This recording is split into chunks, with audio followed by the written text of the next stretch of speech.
I have fond childhood memories of my mother. Guardo lembranças queridas da minha infância, de quando minha mãe lia histórias do livro de Mórmon para mim. Ela tinha um jeito de fazer com que os episódios das Escrituras ganhassem vida em minha imaginação de criança, e não duvido que minha mãe tivesse um testemunho da veracidade daquele registro sagrado. Lembro particularmente de sua descrição da visita do Salvador ao continente americano após sua ressurreição e de seus ensinamentos ao povo na terra de abundância. Pela simples consistência de seu exemplo e testemunho, minha mãe acendeu em mim as primeiras chamas da fé no Salvador e em sua igreja destes últimos dias. Vim a saber por mim mesmo que o livro de Mórmon é um outro testemunho de Jesus Cristo e que contém a plenitude de seu Evangelho eterno. Hoje quero examinar com vocês um dos meus conhecimentos favoritos do livro de Mórmon, a aparição do Salvador no Novo Mundo, e discutir suas instruções à multidão sobre o poder santificador do Espírito Santo. Oro pela orientação do Espírito, tanto para mim como para vocês. Durante os 3 dias do ministério do Salvador no Novo Mundo, ele ensinou sua doutrina. Autorizou os discípulos a realizar ordenanças do sacerdócio, curou os doentes, orou pelas pessoas e abençoou carinhosamente as crianças. Quando o tempo de o Senhor ficar com as pessoas estava chegando ao fim, ele resumiu sucintamente os princípios fundamentais de seu Evangelho. Ora, este é o mandamento: arrependei-vos todos vós, confins da terra, vinde a mim e sede batizados em meu nome, a fim de que sejais santificados, recebendo o Espírito Santo, para comparecerdes sem mancha perante mim no último dia. É essencial que entendamos e apliquemos em nossa vida os princípios básicos descritos pelo Mestre nessa Escritura. O primeiro foi o arrependimento, uma mudança de coração e vontade que esteja em harmonia com Deus e uma renúncia ao pecado. Ao buscarmos e recebermos de maneira adequada o dom espiritual da fé no Redentor, nos voltaremos para os méritos, para a misericórdia e a graça do Santo Messias e neles confiaremos. O arrependimento é o doce fruto da fé no Salvador e envolve conversão a Deus e abandono do pecado. O Salvador ressuscitado depois explicou a importância de virmos a Ele. A multidão que se reuniu no templo foi literalmente convidada a se aproximar do Salvador, um por um, para palpar as marcas dos cravos nas mãos e nos pés do Mestre e colocar a mão no seu lado. Todas as pessoas que tiveram essa experiência souberam com toda certeza e testemunharam que ele era aquele sobre quem os profetas escreveram. Sim, o Jesus Cristo que viera. O Salvador também ensinou ao povo que deviam vir a ele por intermédio de convênios sagrados e lembrou-os de que eles eram filhos do convênio. Ele salientou a importância eterna das ordenanças do batismo e do recebimento do Espírito Santo. De modo semelhante, vocês e eu somos admoestados a nos voltarmos para Cristo, aprendermos com Ele e virmos a Ele por intermédio dos convênios e ordenanças do seu Evangelho restaurado. Quando assim fizermos, no final acabaremos conhecendo o Salvador, em seu próprio tempo, a seu próprio modo e de acordo com sua própria vontade. Como fizeram as pessoas na terra de abundância. Arrepender-se e vir a Cristo por meio de convênios e ordenanças de salvação constituem uma preparação e são pré-requisitos para sermos santificados por intermédio do recebimento do Espírito Santo e declarados sem mancha diante de Deus no último dia. Quero agora conduzir sua atenção para a influência santificadora que o Espírito Santo pode ter em nossa vida. O portão do batismo leva ao caminho estreito e apertado, a renúncia ao homem natural, para que este homem se torne santo por meio da expiação de Cristo, o Senhor.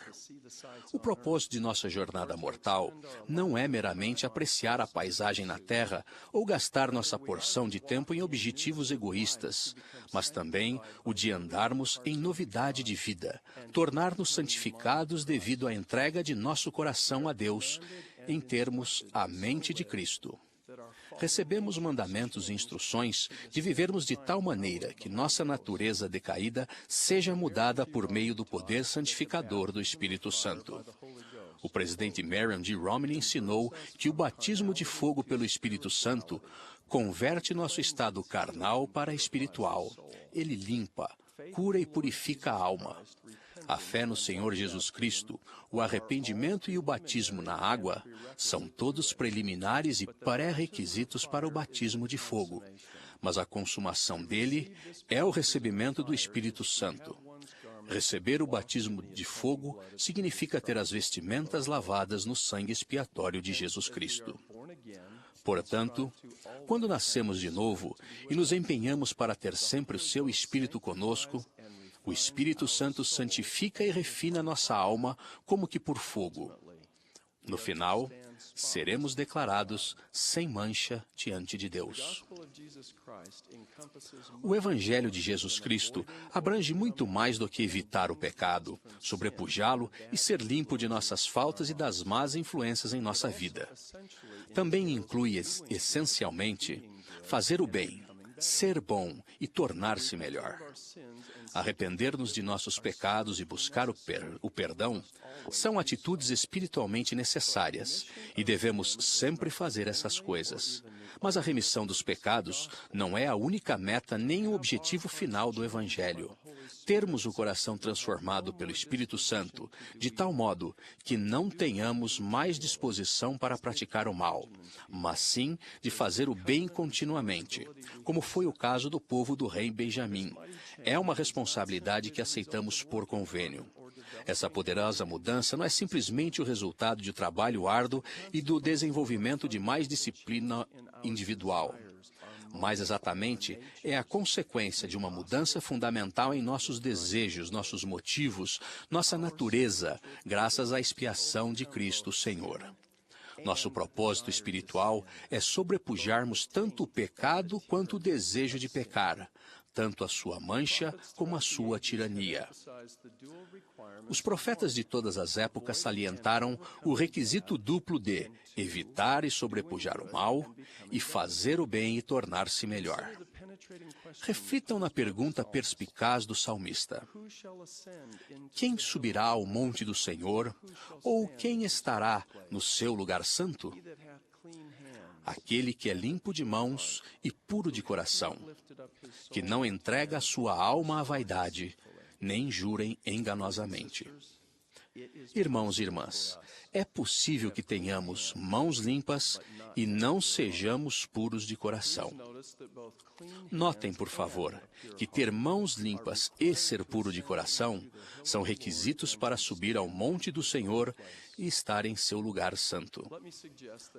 Gostaria de lembrá-los de que nossas mãos ficam limpas por meio do processo de renúncia ao homem natural e sobrepujando o pecado e as influências maléficas em nossa vida por meio da expiação do Salvador. Nosso coração é purificado quando recebemos seu poder fortalecedor de fazer o bem e de tornar-nos melhores. Todos os nossos desejos justos e nossas boas obras, por mais necessários que sejam, jamais poderão produzir mãos limpas e coração puro. É a expiação de Jesus Cristo que concede o poder purificador e redentor, que nos ajuda a sobrepujar o pecado, e o poder santificador e fortalecedor, que nos ajuda a nos tornarmos melhores do que jamais poderíamos ser se contássemos apenas com nossa própria força.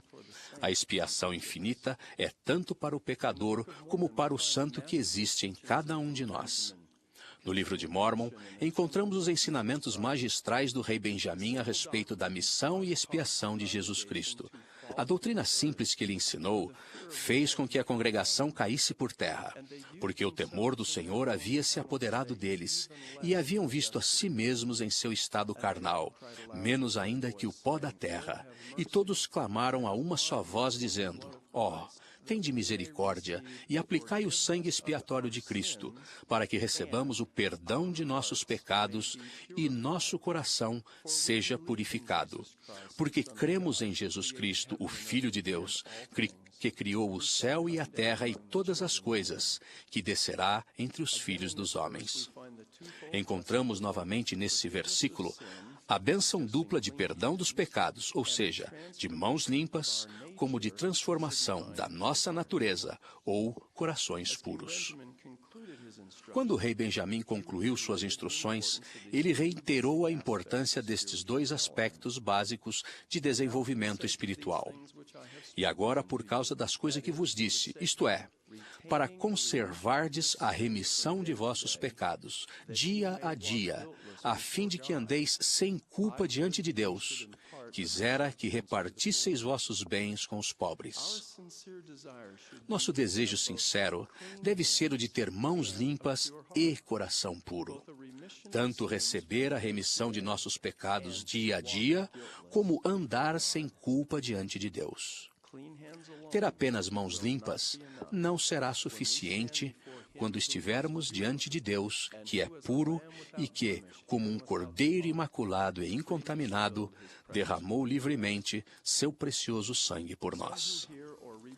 Algumas pessoas que ouvirem ou lerem este discurso podem pensar que o progresso espiritual que estou descrevendo não é alcançável na vida deles. Podemos achar que essas verdades se aplicam aos outros e não a nós. Não alcançaremos um estado de perfeição nesta vida, mas nós podemos e devemos prosseguir com fé em Cristo pelo caminho estreito e apertado e progredir de maneira estável em direção ao nosso destino eterno. O padrão do Senhor para o desenvolvimento espiritual é o de linha sobre linha, preceito sobre preceito, um pouco aqui e um pouco ali. Pequenas, constantes e progressivas melhoras espirituais são os passos que o Senhor gostaria que tomássemos. Preparar-se para caminhar sem culpa diante de Deus é um dos propósitos principais da mortalidade e a busca de uma vida inteira. Não é o resultado de momentos esporádicos de intensa atividade espiritual. Testifico que o Salvador irá nos fortalecer e ajudar a progredir com seu apoio, devagar e sempre. O exemplo no livro de Mórmon de que houve muitos e grande foi o seu número na igreja antiga que se tornaram puros e sem mancha diante de Deus é fonte de incentivo e consolo para mim. Suponho que esses membros da igreja antiga eram homens e mulheres comuns como vocês e eu. Essas pessoas só viam o pecado com horror e foram purificadas e entraram no descanso do Senhor seu Deus. Esses princípios e esse processo de progresso espiritual se aplicam a cada um de nós igualmente e sempre.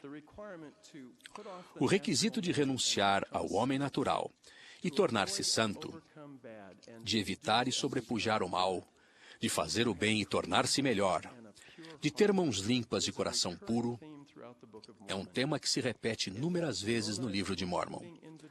Na verdade, o convite de Moroni, no final do livro de Mórmon, resume o assunto. Sim, vinde a Cristo, sede aperfeiçoados nele, e negai-vos a toda a iniquidade. E se vos negardes a toda a iniquidade, e amardes a Deus com todo o vosso poder, mente e força, então a sua graça vos será suficiente, e por sua graça podeis ser perfeitos em Cristo. E novamente, se pela graça de Deus fordes perfeitos em Cristo, e não negardes o seu poder, então sereis santificados em Cristo, pela graça de Deus, por meio do derramamento do sangue de Cristo, que está no convênio do Pai, para a remissão de vossos pecados, a fim de que vos torneis santos, sem mácula. Que vocês e eu nos arrependamos com sinceridade de coração e verdadeiramente venhamos a Cristo. Oro para que busquemos, por intermédio da expiação do Salvador, ter mãos limpas e ser puros de coração, para que nos tornemos santos, sem manchas. Testifico que Jesus Cristo é o Filho do Pai eterno e nosso Salvador. Ele, que não tem mancha, nos redime do pecado e nos fortalece para fazermos o bem e nos tornarmos melhores. Assim testifico, no sagrado nome de Jesus Cristo. Amém.